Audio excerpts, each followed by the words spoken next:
So money mastery is designed to support change so that you can actually begin to start to embrace the whole idea of freedom, both economically and personally.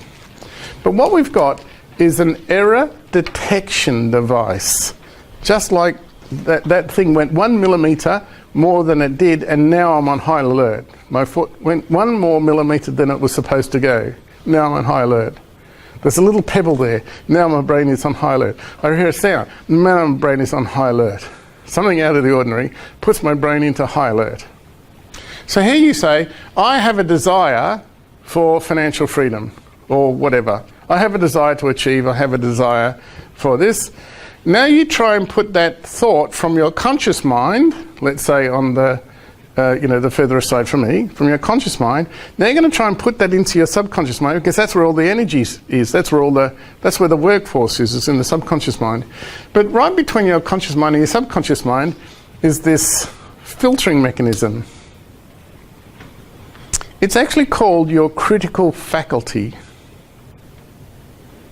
So what does your critical faculty consist of?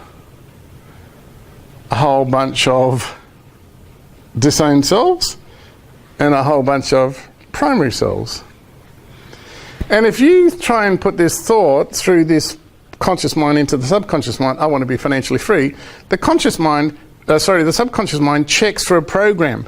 Hang, have I got financial freedom somewhere there? No program. Reject. There's been an error detection mechanism. There's no such program in your subconscious default feedback mechanism that's called financial freedom. So what happens to the idea? What happens to the thought form? It doesn't get through. It only accepts what's already there, or something that can be reasonably argued as to be what's already there. It'll filter fit it if it's got enough evidence that it's already there, but if it's not there, it'll just reject it. So that's your depletion, generalization, distortion filters.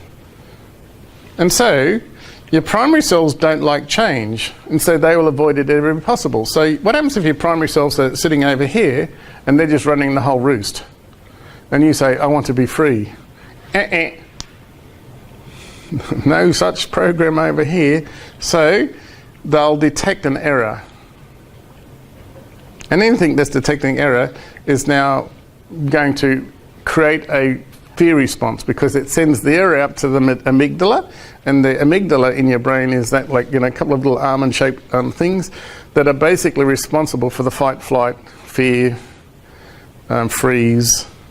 So critical faculty is an error detection device, the evolution connected between the amygdala and then the part of your brain that actually produces fear. So what happens is a fear response. What happens when that fear response hits? Then instead of action, we actually get inaction.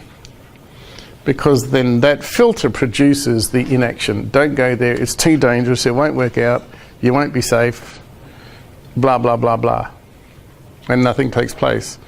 So I realized I didn't actually have to concentrate on how to.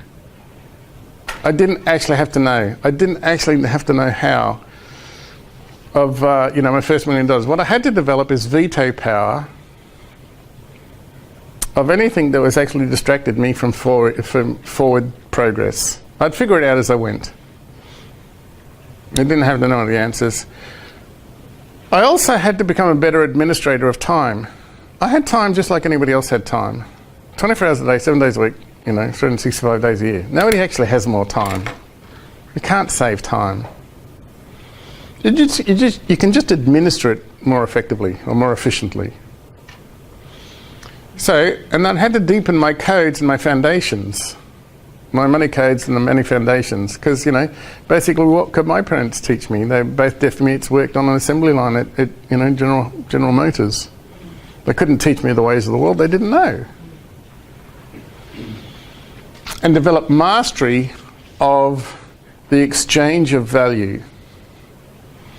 Mastery of the exchange of value.